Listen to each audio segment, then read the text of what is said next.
it's Ozzy and welcome back to another video. In today's video, we're going to see how many items I can batch before my market on April 6th. My main focus is going to be bracelets, phone charms, and necklaces because that's what I need most of, and then at the very end, I'm going to practice my table setup so that I'm ready for the market. For anyone who's new, I own a small jewelry business called Ozzy's Jewelry over on Instagram, and this is, I believe, my 10th or my 11th market. So that's some of my credentials. Today's video is going to be a little bit more laid back and a little bit more chaotic because I'm just going to kind of make whatever I feel like making. Just an unstructured little studio vlog, you know? As always, I'm using all of my same supplies, which I have covered in previous YouTube videos, but if you are interested in any of my supplies, I have them all linked below in the description of this video in my Amazon storefront. Without further ado, let's go! Okay, all these little charms up at the top of my beadboard are what I really want to start with and focus on. First, I'm going to use this pink little star charm and this little planet charm to make a couple of bracelets. Here I am just picking out their designs.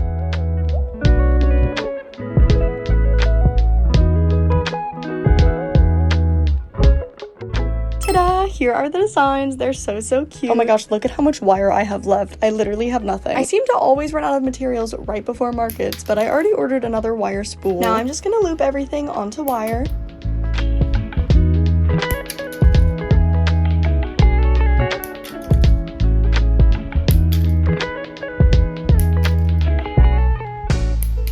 Ta-da! I'm running through my process a little bit quicker in this video because I'm batching for a market. But if you want a tutorial on exactly how I make my cluster bracelets, I have one up on my channel, as well as a tutorial for my phone charms, but I don't have one for necklaces yet, so let me know if y'all are interested in that. The little pink star bracelet is looking so cute. I'm in love with it. It feels weird not filming a tutorial, so I guess I'll just yap. This market is at my old university, and for those of you guys who don't know, I actually graduated last year, December of 2025. Woo! Yeah, life update. I started Ozzy's Jewelry really early in college, so it was really nice to have that constant creative outlet, way to earn a little bit of money, and also just something to grow and build up as my own business. So cute. The bracelets are finished. If you take a look at the beads here and compare the two, they actually are very similar beads, just with a different color scheme. This is something that I'll do super often when I'm batching. I'll just make the very first design and then kind of copy that design and bead style over to the same exact thing, but in different color schemes. It's really great when you're prepping for markets and you're in a bit of a time crunch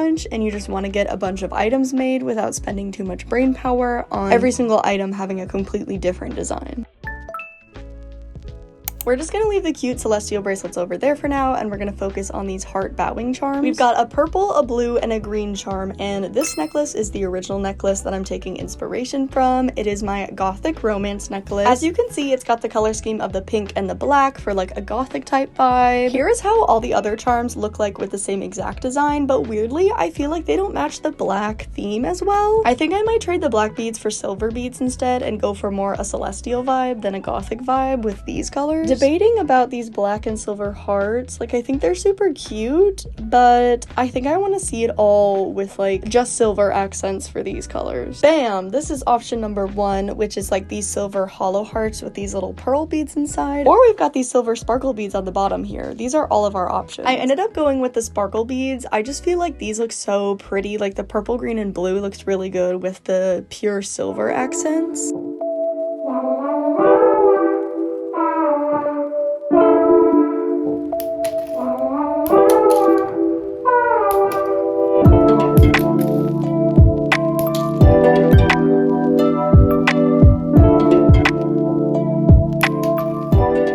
Everything is wired, and now onto jump rings. For necklaces, I typically use my smallest size jump rings because I really like the look of there not being a bunch of space between the beads. Sometimes though, big jump rings can be super cute when used like intentionally in a necklace. And it started raining, so my apologies if the lighting is a little bit dark in this video.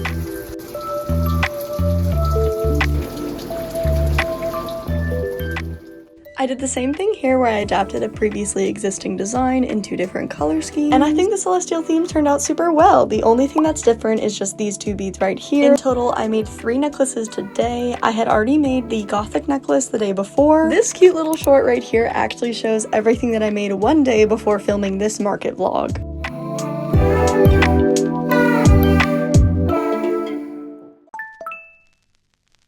So I decided to switch gears over to some Apple phone charms. Necklaces also take me like an unnecessary amount of time, so I was really sick of the celestial charms at this point, so I just wanted to switch it up. I've made Apple phone charms a bunch of times in the past, but I wanted these to feel different. Like, I wanted them to feel cuter and more eclectic and more trinkety. And these little star charms that I just pointed to were so perfect for that. Like, the little pop of orange or yellow was so cute and very much matched what I kind of wanted to go for.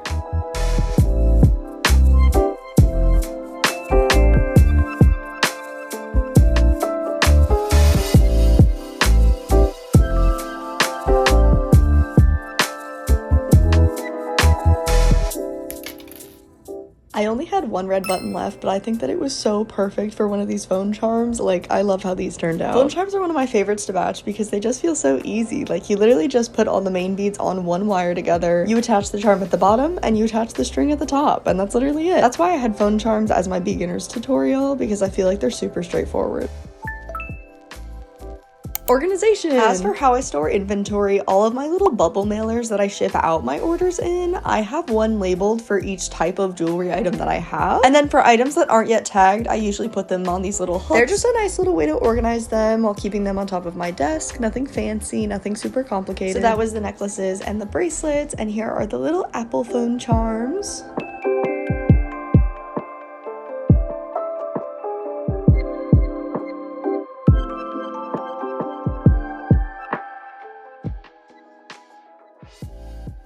If you keep up with my community posts, then you know that halfway through filming the voiceover for this video, I came down with a sickness, and my throat was so sore that I literally couldn't finish the voiceover. Now I am feeling a little bit better, but I'm still a little bit sick, so I'm sorry that my voice is a little bit nasally for the rest of this video, but I need to finish it and get it out for you guys, so let's go. So yeah, these hooks are organized by phone charms, bracelets, and necklaces, and here is where I store my tagged bracelets. I know it looks a little crazy and a little chaotic, but I promise it's not that crazy. They're just all stacked together on this little tube thing. All my untagged items go on those hooks, and all my tagged bracelets go here, so nothing too fancy. When I have a ton of bracelets, this actually stacks really high, but right now it's just a little chunk. And that's how I organize items. And now for tagging everything. I use these little brown tags that I get from Amazon, and I recommend tagging literally every single item on your table. It's super helpful for customers, especially those who are shy and don't want to ask about prices, and it just removes some friction so that you're more likely to make a sale. I realized at this point that I only had 22 tags left and that I had 25 items to tag. So even though I've definitely prepped more than this amount of items in one day before, I decided to cut it short and just stop at this amount of items that I had made, tag them all, and then practice my table setup. Here is my absolute favorite pen ever for writing on these tags. It's from Kinokuniya, and I had issues before this pen with the ink smearing, but as long as you wait a few seconds for this one to dry, it usually doesn't smear. As you can see, I like to write the item title or the theme, so for this one it's Apple Core, and then draw a couple little doodles on the side for every single tag. I feel like this just adds a lot of whimsy and personal touch and really shows that you're supporting a small business, because I'm literally hand drawing cute little doodles on everything. And then on the back of the tags, I have the price and then a little heart.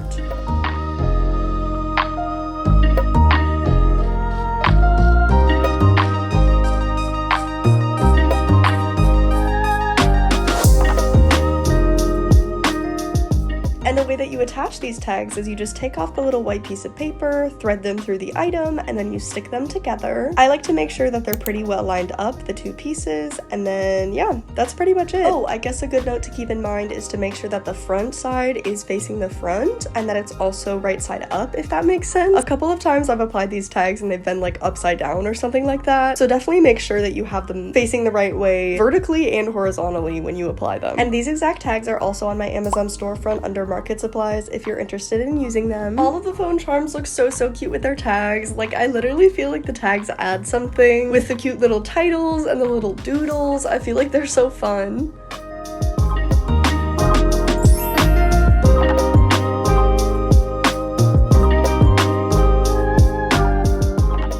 Now I'm just making the tags for the necklaces, and I did decide to go with the original Gothic Romance name for the pink one, but for the others I decided to go with Celestial Romance. Here is how all the necklaces look lined up, and I feel like they look so pretty together. Celestial Romance is like the perfect name for all the silver ones with the little sparkle detail, and then Gothic Romance for the classic black and pink one.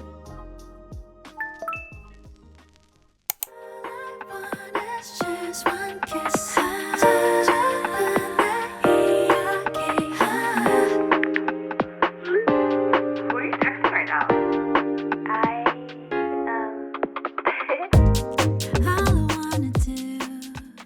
Oh, I lost the footage for all of this part of setting up my table, which really sucks, but don't fear, because if you do want to see my entire table setup in the market vlog that I'm going to release next week after this video is posted, I have my entire setup with an in-person table from start to finish, so you'll be able to see that pretty soon. Now I'm putting out my bracelets, and a long time ago I thrifted this glass tray that has tiny little organizers in it, kind of, or like spacers, and so I use each section to put at least 2 bracelets in, and it's super cute. I would highly recommend checking out your local thrift store for organizers as well, because you never know what it might have.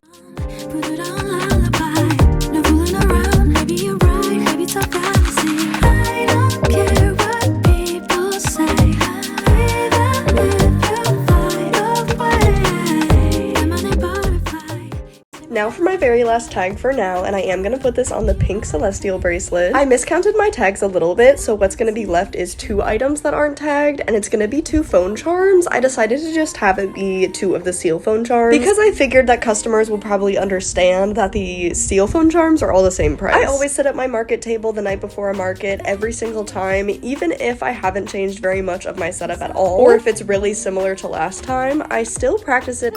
Here is the finished table setup. Oh my gosh, it's so cute. I love my table. Now to add those new phone charms and kind of reorganize my phone charm and earring display. Oh my gosh, the apples are so cute. I try to roughly group by color, so the apples are reds, the group that I just set down is kind of pink, then I've got lots of blue with the celestial and the seals, and the taiyakis also kind of pink and green.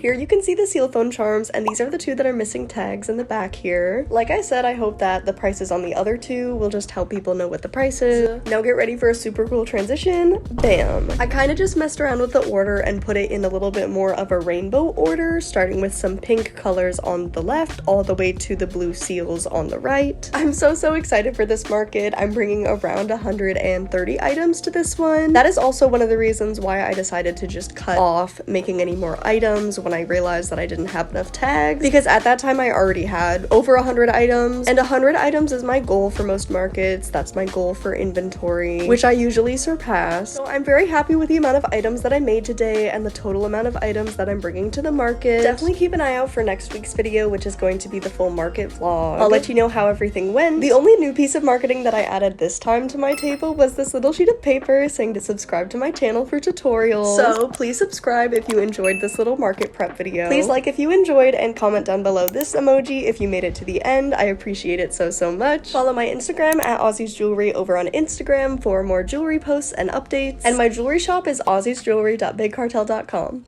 Okay, I'll see you guys in the next one. Bye!